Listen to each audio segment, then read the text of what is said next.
40 ఏళ్ల రాజకీయ అనుభవం, 4 సార్లు ముఖ్యమంత్రిగా ఉన్నానని చెప్పుకునే చంద్రబాబు దళిత బలహీన వర్గాలను ఉద్దేశించి P4 సభలో దారుణంగా మాట్లాడారు. తనకు అలవాటైన రీతిలో మళ్లీ నోరు పారేసుకున్నారు.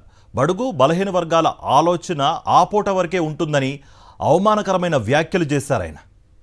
ఇలాంటి బడుగు బలహీనులంతా కూడా వాళ్ళ ఆలోచన అంతా ఆ పూటకే ఉంది.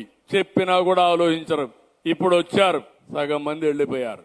వాళ్ళ ఆలోచన వచ్చాం, మీటింగ్ అయ్యింది, మా పని అయిపోయింది.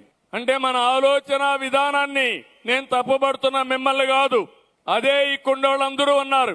అంటే ఏంటి, వీళ్ళకు ఓపిక ఉంది, బంగారు కుటుంబాలకు ఓపిక లేదు.